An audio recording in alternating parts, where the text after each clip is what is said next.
അവരുടെ വിവാഹശേഷം കാര്യങ്ങളൊക്കെ വളരെ നല്ല രീതിയിൽ തന്നെയാണ് മുന്നോട്ട് പോയിക്കൊണ്ടിരുന്നത്. കുറച്ച് ടൈം എടുത്തിട്ടായാലും വരുണും ഒക്കെ ആയി.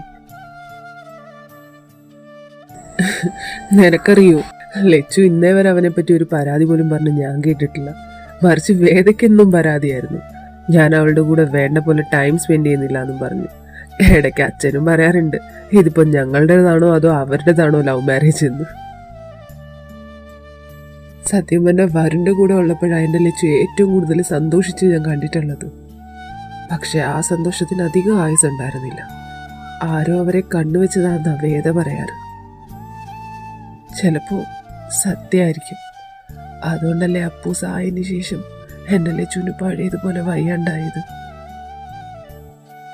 നാട്ടിൽ ട്രീറ്റ്മെന്റ് നടത്തുന്നതിനേക്കാളും കുറച്ചുകൂടി ബെറ്റർ ഓപ്ഷൻ ന്യൂയോർക്കിലെ മാനുവൽ ഡോക്ടറിന്റെ ട്രീറ്റ്മെന്റിനാണെന്ന് സാമംഗിള് പറഞ്ഞപ്പോൾ വേറൊന്നും ചിന്തിച്ചില്ല. അച്ഛൻ അവളെയും കൂട്ടി പോയതാ. ട്രീറ്റ്മെന്റ് കഴിഞ്ഞ് തിരിച്ചു വരുമ്പോൾ കാർ ആക്സിഡന്റ് ആയിരുന്നു. അച്ഛനും അവളും ഹർഷ. ഓർക്കുമ്പോൾ തന്നെ പേടിയാവാം ഇതിന്. അന്നത്തെ ഞങ്ങളുടെ അവസ്ഥ അത് പറഞ്ഞാൽ ആർക്കും മനസ്സിലാവില്ല. നിനക്കറിയൂ, വരുണിനെ ഹാൻഡിൽ ചെയ്യാൻ ഞാൻ പെട്ട പാട് അതെനിക്ക് മാത്രമേ അറിയൂ. അവനൊരുമാതിരി ഭ്രാന്തനെ പോലായിരുന്നു. അച്ഛന് വരെ അവളുടെ കൂടെ പോകാനിരുന്നത് ആദ്യം വരുണായിരുന്നു.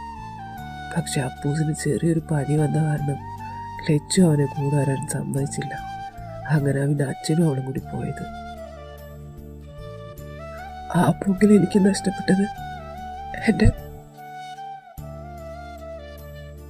പക്ഷെ ഇപ്പോ എൻ്റെ ലച്ചു എൻ്റെ കൺമുന്നിൽ നിൽക്കുമ്പോൾ എനിക്കതങ്ങോട്ട് വിശ്വസിക്കാൻ പറ്റണില്ല. ഇത്രയും വർഷം ഞങ്ങൾ അവളെ. ഹർഷ, അവളെന്തായാലും ഇപ്പൊ തിരിച്ചു വന്നില്ലേ, നിന്റെ കൺമുന്നിൽ തന്നെ ഇല്ലേ. പിന്നെ എന്തിനാ കഴിഞ്ഞ കാര്യങ്ങളെ കുറിച്ച്? അതൊക്കെ ശരിയാടാ, പക്ഷെ ഇപ്പൊ എൻ്റെ മുന്നിൽ വലിയൊരു ചോദ്യമുണ്ട്. എന്ത്? ലച്ചുവിനൊന്നും പറ്റിയിട്ടില്ല, അവള് ജീവനോടെ ഉണ്ട്. അങ്ങനാണെങ്കിൽ ഞങ്ങൾ ലച്ചു ആണെന്നും പറഞ്ഞ് ഇവിടെ കൊണ്ടുവന്ന് കർമ്മങ്ങളൊക്കെ നടത്തിയത് ആരുടെയാ? അതാരായിരിക്കും? ഇനി അത്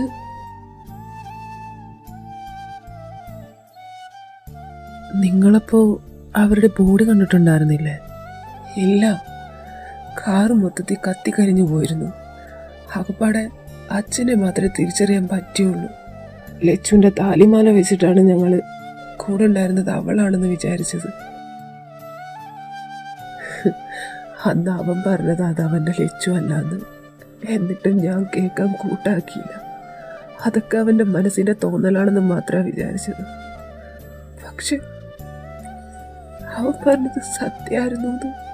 ഇപ്പോ സ്വന്തം ചേട്ടനായിട്ട് പോലും എനിക്ക് മനസ്സിലാക്കാൻ പറ്റിയില്ലല്ലോടാ. എടാ, നീ ഇങ്ങനെ വിഷമിക്കല്ലേ. കഴിഞ്ഞത് കഴിഞ്ഞു. ഞാൻ തിരിച്ചു തന്നില്ലേ നിന്റെ ലച്ചുവിനെ? നീ തിരിച്ചു തന്നു ഞങ്ങളുടെ ലച്ചുവിനെ.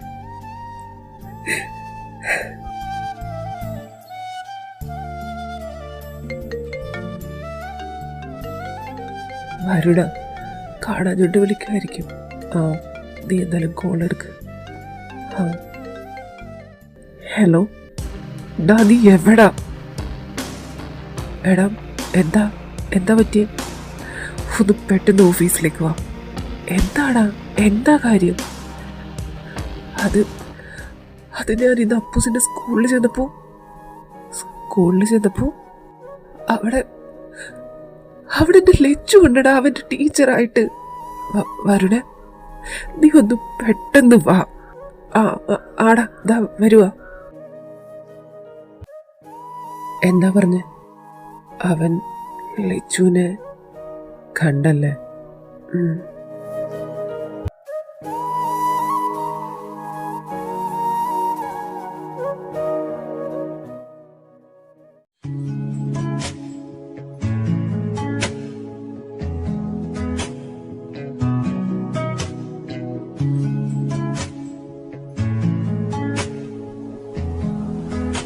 വരണേ,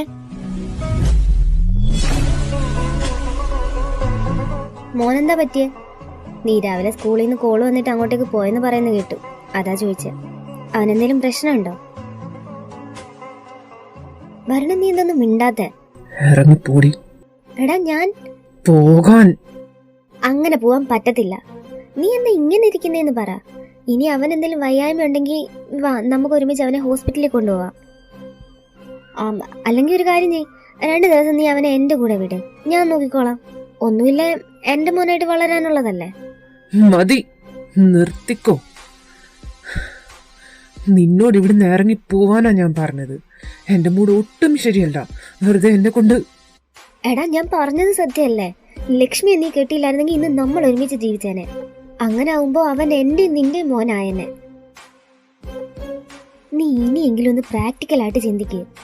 അവളിപ്പോ ഇല്ലല്ലോ, പിന്നെ നിനക്കെന്താ എന്നെ? അല്ലേ തന്നെ നിന്നോടുള്ള സ്നേഹക്കുറവ് കൊണ്ടൊന്നും അല്ല ഞാൻ അന്ന് നിന്നെ വേണ്ടാന്ന് വെച്ചത്. പിന്നെ അത് പിന്നെ പറയടി, നീ എന്താ എന്നെ വേണ്ടാന്ന് വെച്ചത്?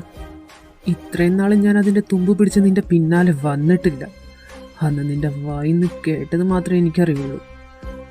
ഇപ്പൊ എന്തായാലും നീയായിട്ട് പറയാൻ വന്നതല്ലേ. പറ, എന്താ നീ എന്നെ വേണ്ടാന്ന് വെച്ചത്?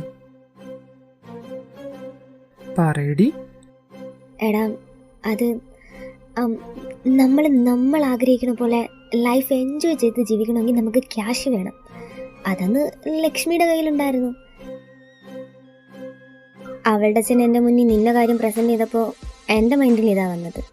എന്തായാലും ഒരു ദിവസം അവൾ മരിക്കും. അപ്പോൾ പിന്നെ നീ അവളെ കെട്ടിക്കഴിഞ്ഞാൽ അവളുടെ സ്വത്ത് മൊത്തം നിൻ്റെ പേർക്കാവും. അത് കഴിഞ്ഞിട്ടാണ് നമ്മൾ ഒന്നിക്കുന്നതെന്നുണ്ടെങ്കിൽ ആ സ്വത്ത് നമുക്ക് അനുഭവിച്ചുകൂടെ?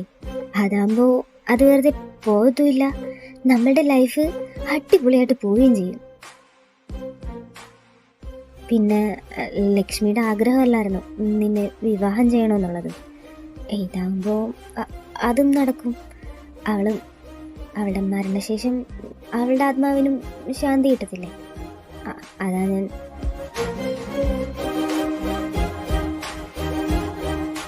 നിന്റെ മനസ്സിലപ്പോ ഇത്രയ്ക്കും കണക്കൂട്ടലുകളൊക്കെ ഉണ്ടായിരുന്നല്ലേ?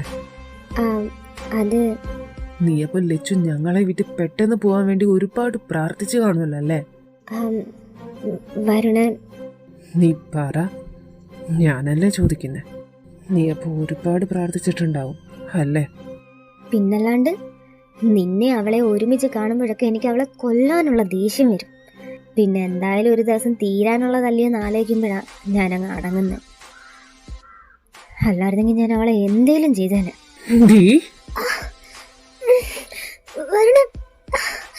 എന്താ നീ പറഞ്ഞത്? നിന്നെ ഞാൻ. നീയൊക്കെ ഈ ഭൂമിക്കൊരു ഭാര. എന്റെ ലച്ചുവിനെ നീ.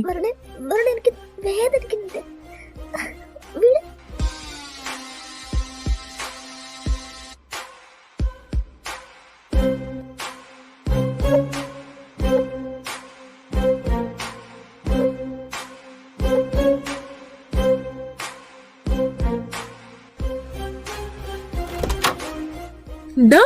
വരണേ. എടാ, നീ ഇതെന്തായി കാണിക്കുന്നേ? വീട് വരണേ, വീടടാ വരണേ, വീട് വരണേ. അവക്ക് എന്തെങ്കിലും പറ്റട്ടെ. ഈ പുന്നാര മുളക്ക് എന്തിനെങ്ങനെ ജീവിച്ചിരിക്കുന്നത്? ഇവക്ക് എന്റെ ലച്ചുവിനെ കൊല്ലാനുള്ള ആഗ്രഹം ഉണ്ടായിരുന്നു. അങ്ങനെയുള്ള ഇവളൊന്നും ജീവിക്കാനേ പാടില്ല. ഇവളെ ഞാൻ. എടാ വരുണേ, വിട്. എടാ വീടടാ.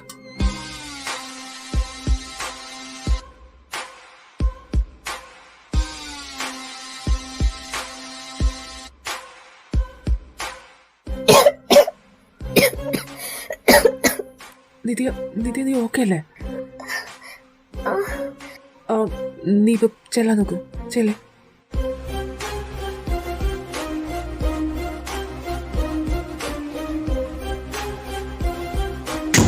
എടാ, എന്താ നിനക്ക് ഭ്രാന്തായോ? ഭ്രാന്ത് എന്റെ ലച്ചുവിന്. എടാ വരണേ, അങ്കിള് പറഞ്ഞൊരു വാക്കിന്റെ പുറത്ത് അവളെ ഇത്രയും നാളും ഈ ഓഫീസിൽ വെച്ചോണ്ടിരുന്നത്. ഇനി ഒരു നിമിഷം പോലും അത് പറ്റത്തില്ല. മര്യാദയ്ക്ക് പുന്നാര മോളെ പറഞ്ഞു വിട്ടോണം, കേട്ടല്ലോ? നീ ഒന്ന് കൂളാവ്. അവളെ പറഞ്ഞു വിടാം. നമുക്ക് എന്താന്ന് വെച്ചാൽ ചെയ്യാം. നീ നീ ഒന്ന് റിലാക്സ് ആവും. ഇതാ ഈ വെള്ളം കുടിക്ക്. എനിക്കൊന്നും വേണ്ട. എടാ എടാ ഒന്ന് സമാധാനപ്പെട്. ഇങ്ങനെ ടെമ്പർ തെറ്റിക്കല്ലേ. എടാ ഒന്ന് കൂളാവും. ഹർഷ എനിക്ക് ഒന്നുമില്ല. വരണേ ഒന്ന് റിലാക്സ് ആവും പ്ലീസ് ഡാ. പിന്നെയും പഴയ പോലെ തുടങ്ങല്ലേടാ. വരണേ ഹർഷ. ഇതിനെ നീ അങ്ങോട്ട് ചെല്ലാം, ഞാൻ വിളിക്കാം.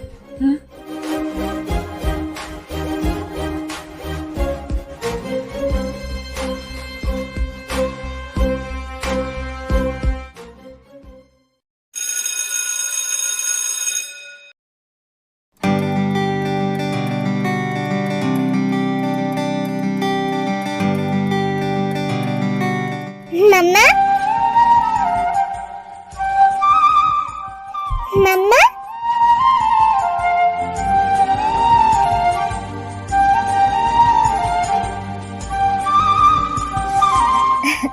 ഇതെന്താ ഇവിടെ ക്ലാസ് ഇല്ലേ? ഞാൻ മമ്മയെ കാണാൻ വന്നതാ. മമ്മ പിന്നെ അങ്ങോട്ട് വന്നില്ലല്ലോ, അതാ. മമ്മ എന്താ അപ്പൂസി കാണാൻ പിന്നെ വേറെ അന്നേ? ടീച്ചറിന് വേറെ ക്ലാസ്സിലും പഠിപ്പിക്കണ്ടേ? എന്നാലും ഇങ്ങനെ ക്ലാസ്സിൽ നിന്ന് ഇറങ്ങി നടക്കാവോ? ഗുഡ് ബോയ്സ് ആരും ഇങ്ങനെ ചെയ്യില്ലാട്ടോ. ഞാൻ ക്ലാസ്സിൽ നിന്ന് ഇറങ്ങി വന്നതല്ല. ലതമിത്തിന്റെ ക്ലാസ് കഴിഞ്ഞപ്പോ ഞാൻ മമ്മയെ ഒന്ന് കാണാനോന്ന് പറഞ്ഞു വന്നതാ. ചിലപ്പോ മമ്മയെ ഇനിയും കാണാണ്ട് പോയാലോ, അതുകൊണ്ട് നോക്കാൻ വന്നതാ. ടീച്ചർ ആരോട് പ്രോമിസ് തന്നതല്ലേ ഗുഡ് ബോയ് ആയിരുന്ന ടീച്ചർ എങ്ങും പോവില്ലെന്ന്. പിന്നെന്താ? ടീച്ചറല്ല മമ്മ. അത് മോനെ, ഇത് സ്കൂളല്ലേ? സ്കൂളിൽ വരുമ്പോ മമ്മ മോന്റെ ടീച്ചറല്ലേ? അപ്പോ അതാ ഞാൻ. നമുക്ക് വീട്ടിൽ പോകുമ്പോ മമ്മ പോയിട്ടപ്പോ എന്നോടെയാണോ വീട്ടിൽ വരണേ? അങ്ങനെയാണെങ്കിൽ പപ്പ വരുമ്പോ നമുക്ക് ഒരുമിച്ച് പോവാവേ. ഓ, ഞാനിത് ഇനിയിപ്പോ എന്ത് പറഞ്ഞ? അത് ആരോടെ മോനെ, മമ്മയ്ക്ക് ഇന്ന് വീട്ടിലോട്ട് വരാൻ പറ്റത്തില്ല. അതെന്താ വരാത്തെ? മമ്മ വീട്ടിലേക്ക് വന്നേ പറ്റൂ. അപ്പൂസിയെ പറ്റിച്ചിട്ട് ഇനിയും പോവാനല്ലേ? ഞാൻ സമ്മതിക്കൂല. മമ്മ വന്നേ പറ്റൂ. ആരോടെ മമ്മ പറയുന്ന കേക്ക്. വേണ്ട, എനിക്കൊന്നും കേക്കണ്ട. മമ്മ വീട്ടിലേക്ക് വന്നേ പറ്റൂ. മമ്മയ്ക്ക് എന്നെ ഇഷ്ടല്ലേ, അതുകൊണ്ടല്ലേ എന്റെ കൂടെ വീട്ടിലേക്ക് വരാത്തെ? അയ്യോ ആരോടെ അങ്ങനൊന്നും പറയല്ലേ. മമ്മയ്ക്ക് മോനെ ഒരുപാട് ഇഷ്ടാ. ദേ വെറുതെ കരയല്ലേ. അല്ല, മമ്മയ്ക്ക് എന്നെ ഇഷ്ടല്ല, എനിക്കറിയാം. അതുകൊണ്ടല്ലേ മമ്മയ്ക്ക് എന്നെ കണ്ടിട്ട് ഒരു സന്തോഷമില്ലാത്ത. എന്നെ ഒന്ന് നേരെ കെട്ടിപ്പിടിച്ച കൂടിയില്ല. എന്തിനാ എന്നെ ഒന്ന് ഉമ്മ വെച്ച കൂടിയില്ല മമ്മ. എനിക്ക് മമ്മ കണ്ടപ്പോ ഒരുപാട് നേരം കെട്ടിപ്പിടിച്ച് ഒരുപാട് ഉമ്മ തരണമെന്നായിരുന്നു. പക്ഷെ മമ്മയ്ക്ക് ഇഷ്ടായില്ലേ. മമ്മ പിന്നെ അപ്പൂസിയെ വിട്ട് പോയാലോന്ന് പേടിച്ചിട്ടാ അപ്പൂസി ഉമ്മ പോലും തരാന്ന്. ആരോടെ മോന് പപ്പ പറഞ്ഞിട്ടുണ്ടല്ലോ മമ്മയ്ക്ക് അപ്പൂസി എന്നുള്ള പേര് ഒരുപാട് ഇഷ്ടാ. അതുകൊണ്ടാ എനിക്ക് മമ്മ ആ പേരിട്ടേന്ന്. പക്ഷെ ഒരു വട്ടം പോലും പപ്പ വിളിക്കണം പോലെ മമ്മ എന്നെ അപ്പൂസിന്ന് വിളിച്ചില്ല. ആരോണേന്ന് പറഞ്ഞോണ്ടിരിക്ക. എന്നാലും സാരല്ല, ഇനിയും എന്നെ ഇട്ടേച്ച് പോവല്ലേ മമ്മ. ഞാൻ നല്ല കുട്ടിയായിട്ടിരുന്നോളാം. അപ്പൂസി പാവല്ലേ, ചോക്ലേറ്റ്സ് ഒന്നും കഴിക്കൂല.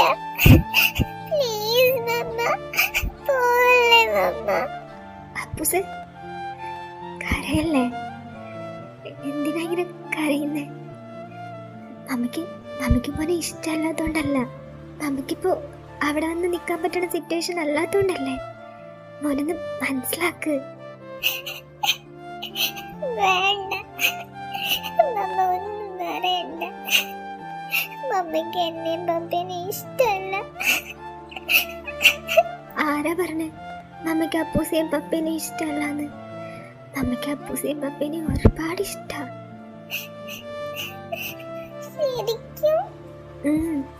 ശരിക്കും ഇഷ്ടാ.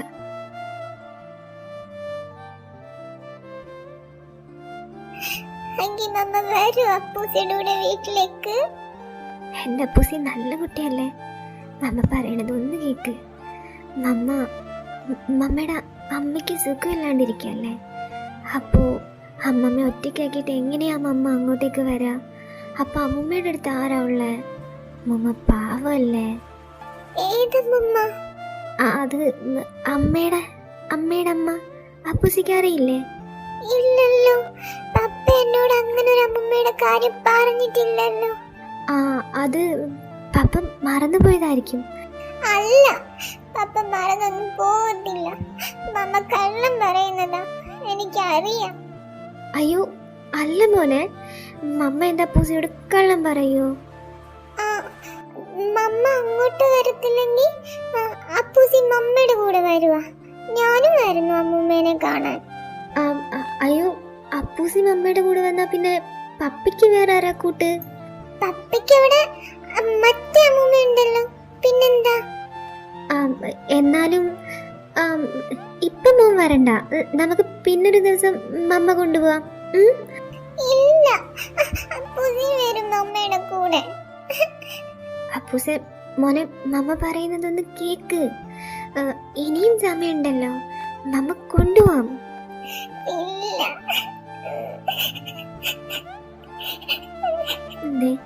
അപ്പൂസെ നമ്മുടെ ചക്കരയല്ലേ, നമ്മ പറയുന്നൊന്ന് കേക്ക്. ഇങ്ങനെ കരയല്ലേടാ, നമ്മക്ക് സങ്കടം വരിക. നമ്മക്ക് സങ്കടം വരണുണ്ടോ? നമ്മുടെ അപ്പൂസി ഇങ്ങനെ കരയുമ്പോ മമ്മയ്ക്ക് എങ്ങനെയാ സങ്കടം വരാണ്ടിരിക്കുക? എങ്കിൽ അപ്പൂസിക്ക് അറിയത്തില്ല.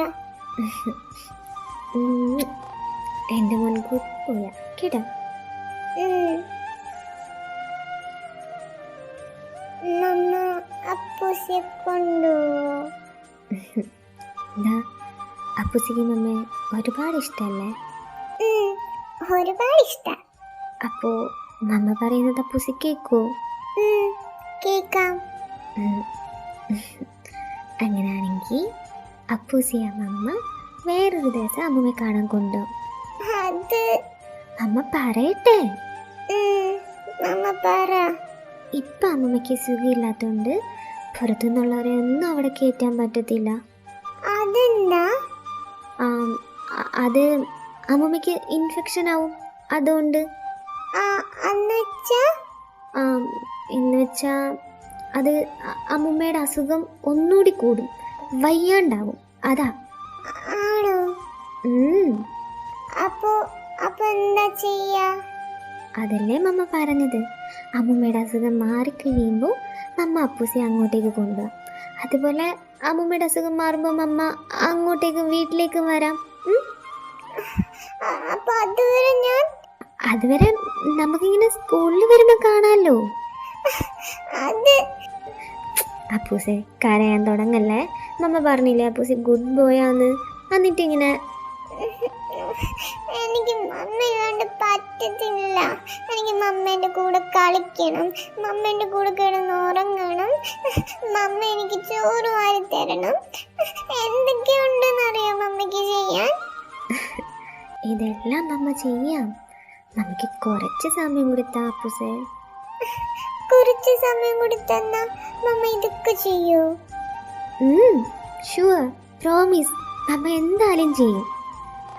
അങ്ങനെയാണെങ്കിൽ കുഴപ്പമില്ല. നമ്മുടെ പൊന്നല്ലേ. ഇപ്പം ക്ലാസ്സിൽ പോ, ചെല്ലേ.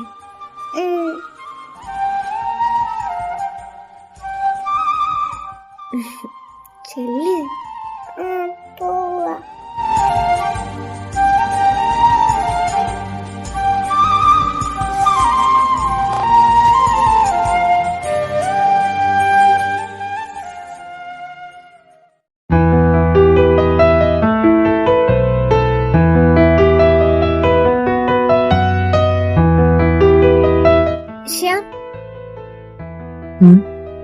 എന്താ? സോറി. എന്തിന്? അല്ല, ആ നേരം ഞാൻ... ഇറ്റ്സ് ഓക്കെ. ശ്യാം, ഇനി എന്താ? എടോ, താൻ എന്നോട് ദേഷ്യത്തിലാണോ? തന്നോട് ദേഷ്യപ്പെടാനും വേണ്ടിട്ട് ഞാനാരാ? കൂടെ വർക്ക് ചെയ്യുന്ന ഒരാള്, അത്രയല്ലേ ഉള്ളൂ. എടോ, അങ്ങനെ പറയല്ലേ. താൻ മാത്രമല്ലേ ഉള്ളൂ എനിക്കിവിടെ. ഞാൻ എങ്ങനെ പറഞ്ഞാലും തനിക്കെന്താ? എടോ, അത്... എന്താ നോക്കൂ മിത്ര, ഞാനെന്തോ ആവശ്യമില്ലാത്ത തൻ്റെ കാര്യത്തിൽ ഓവറായിട്ട്... സോറി, അതെൻ്റെ ഭാഗത്തു നിന്ന് വന്ന മിസ്റ്റേക്കാ. ഞാൻ അങ്ങനെ ബിഹേവ് ചെയ്യാൻ പാടില്ലായിരുന്നു. തന്നെ എനിക്ക് വിട്ടേക്ക്. I am really sorry. എടോ, അങ്ങനെ പറയല്ലേ. ആ ടൈമിൽ എനിക്ക് പെട്ടെന്ന്... എനിക്ക് മനസ്സിലായി. സാരമില്ല, ഞാനിനി തൻ്റെ കാര്യത്തിൽ ഇടപെടാണ്ട് ശ്രദ്ധിച്ചോളാം. തനിക്ക് ഇഷ്ടമല്ലേ പിന്നെ ഞാനെന്തിനാ വെറുതെ? എനിക്കിഷ്ടമല്ലാന്ന് അതിന് ആരാ പറഞ്ഞേ? മിത്ര, താൻ തന്നെയല്ലേ നേരത്തെ അത് പറഞ്ഞത്? എടോ, ഞാൻ പറഞ്ഞില്ലേ, അത് അന്നേരം ആ സമയം അങ്ങനെ പറഞ്ഞു എന്ന് വെച്ച് താൻ എന്നോട് ഇങ്ങനെ പെരുമാറല്ലേ. അതെനിക്ക്...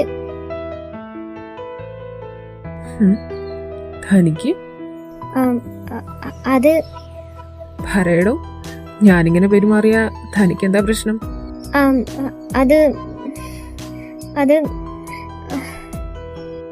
ഭരമിത്ര, ചോദിക്കുന്ന കേട്ടില്ലേ? അത് താൻ മാത്രമല്ലേ ഉള്ളൂ എനിക്കിവിടെ ഫ്രണ്ടായിട്ട്. അതാ.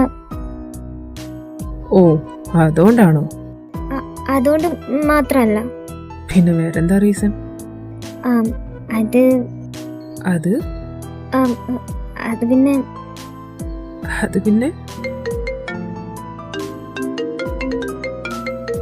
ഓ, രക്ഷപ്പെട്ടു. 1 മിനിറ്റ്. മുങ്ങാന്ന് വിചാരിക്കണ്ട, ഞാൻ കൈയോടെ പിടിച്ചോളാം. ഹലോ. ഹലോ. ദൈവമായിട്ടാ നിന്നെ കൊണ്ട് ഇപ്പം വിളിപ്പിച്ചത്. എന്താ? അത് ഒന്നുമില്ല. നീ എന്താ വിളിച്ചേ? എന്താടി? ഒന്നുമില്ലടാ. ഞാൻ... നീ വിളിച്ച കാര്യം പറ. അവിടെ എല്ലാം ഓക്കെ അല്ലേ? ഓക്കെയാണ്. എന്താ? അല്ല, പ്രത്യേകിച്ച് പ്രശ്നമൊന്നും ഇല്ലല്ലോ അല്ലേ? എന്താ പ്രശ്നം? പ്രത്യേകിച്ച് ഒരു ഇൻസിഡന്റ് ഉണ്ട്. അത് ഞാൻ വീട്ടിൽ വരുമ്പോ നിന്നോട് പറയണമെന്ന് വിചാരിച്ചിരിക്കുവായിരുന്നു. എന്താ പറ്റിയേ? അത് ഞാൻ അവിടെ വരുമ്പോ പറയാം, അല്ലെങ്കിൽ ലഞ്ച് ബ്രേക്കിന് വിളിക്കുമ്പോ പറയാം. നീ ഇപ്പൊ പറഞ്ഞേ? എടാ, ടൈമില്ല, എനിക്ക് ക്ലാസ്സിൽ കയറണം. ഒരു 10 മിനിറ്റത്തെ കാര്യമല്ലേ ഉള്ളൂ, നീ ഒന്ന് അഡ്ജസ്റ്റ് ചെയ്യ്. നീ എന്നിട്ട് കാര്യം പറ. എടാ, പറ മിത്ര.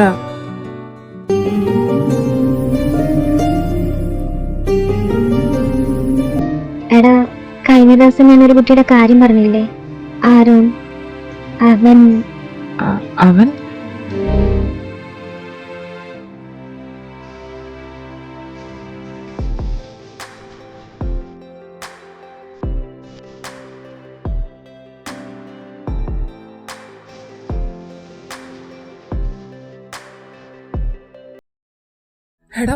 എടാ ഹർഷ, ഞാൻ പറയുന്ന ഒന്ന് വിശ്വസിക്ക്. അതിന്റെ ലച്ചു തന്നെ, എനിക്ക് ഉറപ്പാ. ഞാൻ നിന്നോട് പറഞ്ഞതല്ലേ പല ആവർത്തി, എന്റെ ലച്ചു, അവക്ക് എന്നെ അങ്ങനെ വിട്ടുപോകാൻ പറ്റത്തില്ല എന്ന്. ഇപ്പൊ സത്യമായില്ലേ അത്? എന്റെ ലച്ചു, അവള് ജീവനോടുണ്ടടാ. നീ എന്താ ഒന്നും മിണ്ടാത്ത? വാടാ, വാ, നമുക്ക് അവളോട് പോയി സംസാരിക്കാം. അവക്ക് എന്തോ പറ്റിയിട്ടുണ്ട് അല്ലേ? എന്നെ കണ്ട എന്റെ ലച്ചു, നീ ഒന്ന് വാ. ചിലപ്പോ ഞാൻ ഒറ്റയ്ക്ക് പോയാ ചിലപ്പോ എന്നെ കൊണ്ട് വരണേ. നീ ആദ്യം ഒന്ന് സമാധാനായിട്ട് ഇരിക്കേ. ഞാൻ എങ്ങനെ സമാധാനായിട്ട് ഇരിക്കണമെന്നാ നീ പറയുന്നേ? നീ പറഞ്ഞാളെ എനിക്കറിയാം. നിനക്കറിയോ? നീ കണ്ടിട്ടുണ്ടോ? എപ്പോ? എവിടെ വെച്ച്? എന്നിട്ട് നീ എന്താ എന്നോട് ഇതുവരെ പറയാഞ്ഞേ? അത് വരണേ, നീ പറ. അത് നമ്മുടെ ലച്ചു അല്ലേ? അവള് നമ്മുടെ ലച്ചു അല്ലേടാ? അല്ല.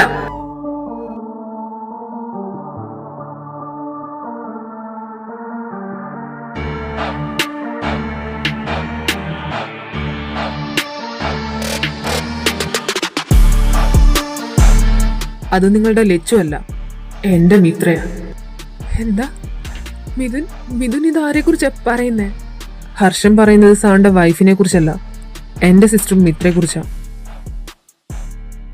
മിഥുന്റെ സിസ്റ്ററോ? സാറിന്റെ മകൻ ആരോന്റെ ക്ലാസ് ടീച്ചർ മിത്ര, അതെന്റെ സിസ്റ്ററാ.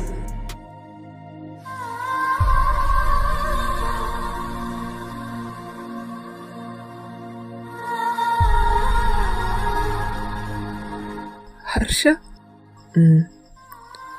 മിഥുൻ പറഞ്ഞത് ശരിയാ, അത് അവന്റെ സിസ്റ്ററാ മിത്ര.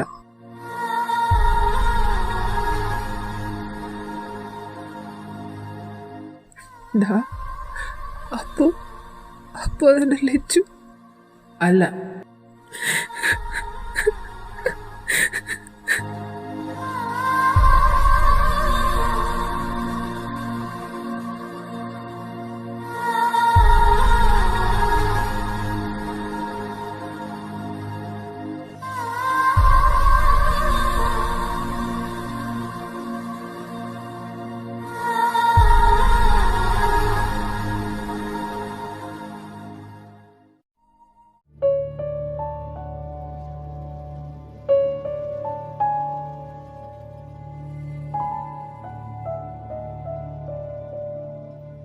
ഹർഷ,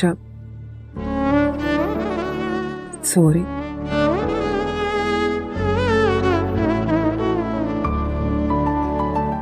അവനോട് പറയായിരുന്നു. പാവം, നീ ഇപ്പം വരുണിൻ്റെ ഭാഗത്ത് നിന്ന് മാത്രമാണ് ചിന്തിക്കുന്നത്. മറിച്ച് മിത്രയെക്കുറിച്ചൊന്ന് ആലോചിച്ച് നോക്ക്. ഇന്ന് സ്കൂളിലുണ്ടായ ഇൻസിഡൻറ്റ് കാരണം അവൾ ഒട്ടും ഓക്കെ അല്ല. അപ്പൂസിനെ എങ്ങനെ ഹാൻഡിൽ ചെയ്യണമെന്ന് പോലും അവൾക്ക് അറിയത്തില്ല. വരുണിൻ്റെ ഇപ്പോഴത്തെ സിറ്റുവേഷനേക്കാളും എനിക്ക് വലുത് എൻ്റെ മിത്രയുടെ മെൻ്റൽ ഹെൽത്താണ്. അവളെ മോശമായിട്ട് ബാധിക്കുന്ന ഒന്നും തന്നെ ചെയ്യാൻ ഞാൻ കൂട്ടു നിൽക്കത്തില്ല. നീ ഇപ്പം അത് അവൻ്റെ ലച്ചു ആണെന്ന് പറഞ്ഞാൽ അവൻ ഉറപ്പായിട്ട് ഇപ്പം തന്നെ അവളുടെ അടുത്തേക്ക് പോകും.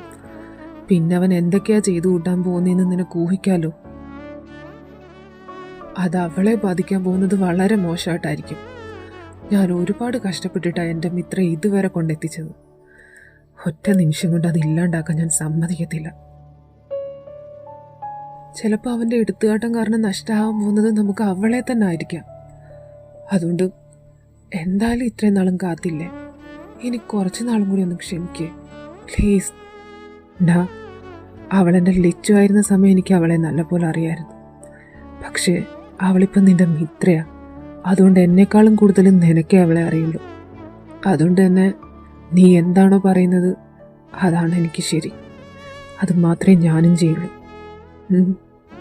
താങ്ക്സ് ഡാ. എന്തിനാടാ താങ്ക്സ്? നമ്മളുടെ അനിയത്തിക്ക് വേണ്ടിയിട്ടല്ലേ. അല്ല, അവളെന്താ ഇങ്ങനെ? അവൾക്ക് എന്താ പറ്റിയേ? ഞങ്ങളെ ആരെയും അവൾക്ക് ഓർമ്മയില്ലല്ലോ. അവളെങ്ങനെ നിന്റെ കയ്യിൽ?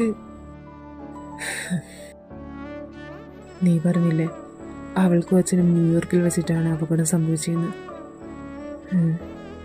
ഞങ്ങൾ അവിടെ ആയിരുന്നു എന്നുള്ള കാര്യം നിനക്കറിയില്ലേ?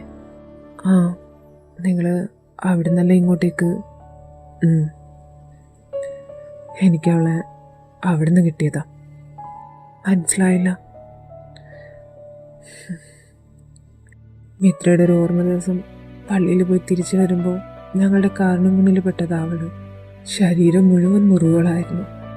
അവിടെ ഇവിടെ ആയിട്ട് പൊള്ളലേറ്റ ചെറിയ പാടുകളും. ഹോസ്പിറ്റലിൽ എത്തിക്കുമ്പോഴത്തേക്കും അവളുടെ ബോധം നഷ്ടമായിരുന്നു. പതിയെ അവള് കോമയിലുമായി. ഒരു 2-3 മാസത്തോളം അങ്ങനെ കിടന്നു. ആ സമയത്തിനിടയിൽ ഞാൻ അവളെക്കുറിച്ച് എന്തെങ്കിലും ഡീറ്റെയിൽസ് കിട്ടുമെന്ന് അറിയാൻ കുറേ അന്വേഷിച്ചു. പക്ഷേ ഒന്നും കിട്ടിയില്ല. ഇങ്ങനെ ഒരാളെക്കുറിച്ച് പോലീസ് സ്റ്റേഷനിൽ ഇൻഫോം ചെയ്തിട്ടും അവളെ അന്വേഷിച്ച് ആരും വന്നില്ല. ഇങ്ങനൊരു വ്യക്തിയെക്കുറിച്ച് ഒരു മാൻ മിസ്സിംഗ് കേസോ ഒരു ആക്സിഡൻറ്റ് കേസ് പോലും ആരും റിപ്പോർട്ട് ചെയ്തിട്ടില്ല എന്ന് പറഞ്ഞപ്പോഴേ മനസ്സിലായതാ ഇവൾ അവിടുത്തെ സിറ്റിസൺ അല്ലാന്ന്. അതുകൊണ്ട് തന്നെ പോലീസുകാരും വേണ്ട രീതിയിൽ അന്വേഷിച്ചില്ല എന്ന് പറയുന്നതായിരിക്കും സത്യം. അവരെപ്പോഴും കൂടുതൽ പ്രാധാന്യം കൊടുക്കാറ് അവിടുത്തെ സിറ്റിസൺസ് മാത്രമാണ്. പിന്നെ ആരും ഇവളെ അന്വേഷിച്ച് വന്നതുമില്ല. ആരുമില്ലാത്ത അവളെ അവിടെ ഇങ്ങനെ ഹോസ്പിറ്റലിൽ ഉപേക്ഷിച്ചിട്ട് വരാൻ എനിക്ക് തോന്നിയില്ല. അപ്പോൾ പിന്നെ അവളുടെ ടേക്ക് കെയറിങ് ഞാൻ ഡേറ്റ് എടുക്കുകയായിരുന്നു. അതുമല്ല, അവളെ കാണുമ്പോൾ എനിക്കെൻ്റെ മിത്രയെ ഓർമ്മ വരുമായിരുന്നു. അതുകൊണ്ട് തന്നെ എല്ലാ കാര്യങ്ങളും ഞങ്ങൾ തന്നെയാണ് നോക്കിയത്. അങ്ങനെ ഇരിക്കുമ്പോഴാണ് ഒരു ദിവസം ഡോക്ടർ പറയുന്നത് ഷീസ് എ ഫീഡിങ് മദർ. അതുമല്ല, അവളുടെ കയ്യിൽ കണ്ണേട്ടൻ എഴുതിയ ഒരു റിങ് ഉണ്ടായിരുന്നു. അത് വെച്ചും കുറേ അന്വേഷിച്ചതാ, പക്ഷെ ഒന്നും കണ്ടെത്താൻ കഴിഞ്ഞില്ല. ഒരു 4-5 മാസം ആയപ്പോഴേക്കും അവൾ പതിയെ റിക്കവർ ചെയ്തു തുടങ്ങി. പക്ഷേ ആരെന്ത് ചോദിച്ചാലും ഒന്നിനും മറുപടി പറയില്ലായിരുന്നു. സംസാരിക്കാൻ ചെറിയ ബുദ്ധിമുട്ടുണ്ടായിരുന്നു എന്നാണ് ഡോക്ടർ പറഞ്ഞത്. ആരെന്ത് ചോദിച്ചാലും എങ്ങനെ മുഖത്തേക്ക് നോക്കി കിടക്കും. ചിലപ്പോഴൊക്കെ കണ്ണു നിറയുന്നത് കാണാം. എന്തിനാണെന്നോ എന്താലോചിച്ചിട്ടാണെന്നോ ഒന്നും അറിയില്ല, ഭാവം തോന്നുമായിരുന്നു. അങ്ങനെ ഇരിക്കെ ഒരു ദിവസം അമ്മയോട് അവൾ ആദ്യമായിട്ട് സംസാരിച്ചു. അമ്മയോട് ചോദിച്ചത് ഇതാ, ഞാൻ നിങ്ങളുടെ മകളാണോ? അമ്മ അതിന് മറുപടി എന്നോണം ശരിവെച്ചു കൊടുത്തു. അവളുടെ പേരെന്തായിരുന്നു എന്ന് അവൾ ചോദിച്ചപ്പോൾ മിത്രയെന്നും പറഞ്ഞു. തലക്കേറ്റ ക്ഷതം കാരണം അവളുടെ മെമ്മറി നഷ്ടമാവാൻ ചാൻസ് ഉണ്ട് എന്ന് ആദ്യമേ ഡോക്ടർ പറഞ്ഞ കാരണം അവളുടെ ആ ചോദ്യം കേട്ടപ്പോഴും ഞങ്ങൾക്ക് കൺഫേമായി അവൾക്ക് പഴയതൊന്നും ഓർമ്മയില്ലാന്ന്. ഒരു രീതിയിലുള്ള സ്ട്രെസ്സും അവൾക്ക് കൊടുക്കാൻ പാടില്ല എന്ന് പറഞ്ഞപ്പോൾ ഞങ്ങൾ പിന്നെ കൂടുതലായിട്ട് അവളെ ഒന്നും ഫോഴ്സ് ചെയ്ത് ചോദിക്കാനോ എടുക്കാനോ പോയില്ല. പതിയെ തന്നെ അവളെല്ലാം റിക്കവർ ചെയ്തെടുക്കുമെന്നാണ് ഡോക്ടറും പറഞ്ഞത്. നമ്മൾ കൂടെ നിന്നൊന്ന് സപ്പോർട്ട് ചെയ്ത് കൊടുത്താൽ മാത്രം മതിയെന്ന്. അന്ന് മുതൽ തുടങ്ങിയതാ എൻ്റെ ഈ ഓട്ടം. ഇത്രയും നാൾ ഞാൻ അവൾക്ക് വേണ്ടി. നിനക്കറിയോ, അവളുടെ ചോദ്യങ്ങൾക്ക് ഞങ്ങൾക്ക് മറുപടി പറയാൻ കഴിഞ്ഞില്ലെങ്കിലോ എന്ന് പേടിച്ച ഞങ്ങളുടെ മിത്രയുടെ ഫോട്ടോസ് പോലും ഞങ്ങൾ എന്തിന് അവൾക്ക് വേണ്ടി ഞങ്ങൾ താമസ സ്ഥലം തന്നെ മാറി. മറ്റുള്ളവരുടെ ചോദ്യം ചിലപ്പോൾ അത് മിഥുനെ, ഞാനൊരിക്കലും അവൾക്ക് വേണ്ടി ചെയ്ത കാര്യങ്ങളുടെ കണക്ക് പറയല്ല. ഇത്രയും നാൾ ഇതുപോലെ കഷ്ടപ്പെട്ട് ഇവിടെ വരെ കൊണ്ടെത്തിച്ചിട്ട് വരുണിൻ്റെ ഒരൊറ്റ അശ്രദ്ധ കാരണം അതെല്ലാം ഇല്ലാണ്ടായി കഴിഞ്ഞാൽ അത് നമ്മൾ വിചാരിക്കുന്നിടത്ത് നിൽക്കണമെന്നില്ല. അതാ എനിക്ക് മനസ്സിലാവണ്ട. ഒരു സൈഡിൽ കൂടെ അവൾക്ക് വേണ്ടി ഇതെല്ലാം ചെയ്യുമ്പോഴും മറ്റൊരു വശത്തൂടെ അവൾക്ക് നഷ്ടമായതെല്ലാം നേടിയെടുത്ത് കൊടുക്കാനുള്ള ഓട്ടപ്പാച്ചിലായിരുന്നു ഞാൻ. പക്ഷെ അതിനിടയ്ക്ക് പലപ്പോഴും ഞാൻ സ്വാർത്ഥനായി ചിന്തിച്ചിട്ടുണ്ട്. അവളെ അന്വേഷിച്ചാരും വരാതിരുന്നെങ്കിലെന്ന് ആഗ്രഹിച്ചിട്ടുണ്ട്. അതെല്ലാം അവളെ ഞങ്ങൾക്ക് നഷ്ടമായാലോ എന്നുള്ള പേടിയുണ്ടായിരുന്നു. എന്നാലും അവൾക്ക് വേണ്ടി ഒന്നും ചെയ്യാണ്ട് കൈയും കെട്ടി നോക്കിയിരിക്കാനും എന്നെ കൊണ്ട് പറ്റിയില്ല. ഞാനല്ലാണ്ട് വേറെ ആരാ അവൾക്ക് വേണ്ടി?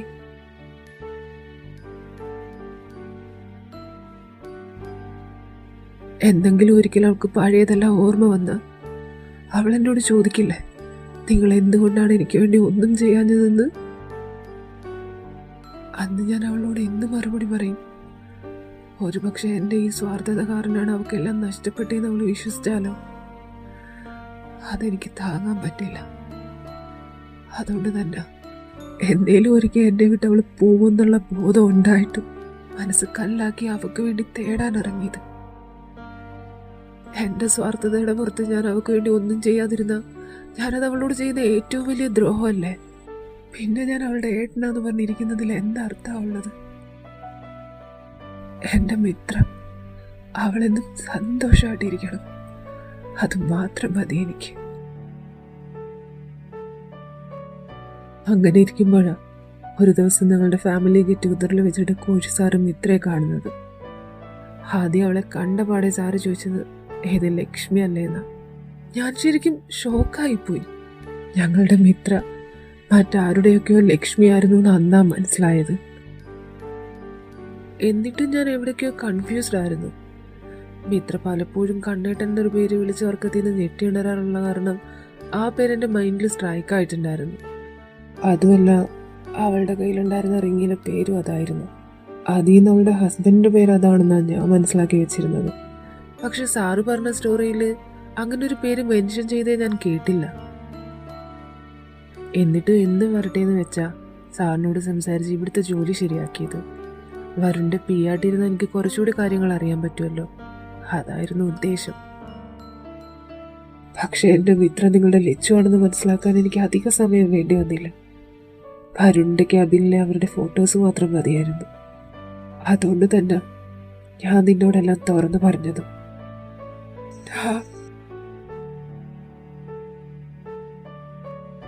നിന്നോട് ഞാൻ എങ്ങനെയാണാ നന്ദി പറയേണ്ടത്?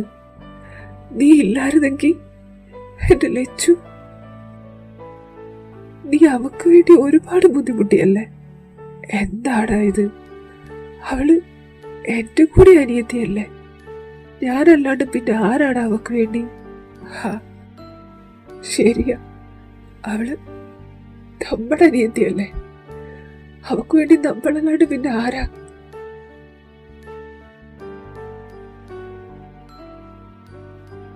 എന്തായാലും അവൾ ഒന്നുകൂടി ഒന്ന് ഓക്കെ ആയിട്ട് അവനോട് പറഞ്ഞാൽ മതി. ഇല്ല ചിലപ്പോ അതുമല്ല, അപ്പൂസിയുടെ പ്രസൻസ് കാരണം അവൾക്ക് പഴയതെല്ലാം പെട്ടെന്ന് ഓർമ്മ വന്നാലോ? അങ്ങനെയാണെങ്കിൽ നമുക്ക് വേറെ റിസ്ക് ഒന്നും എടുക്കേണ്ടി വരില്ലല്ലോ. അവിടെ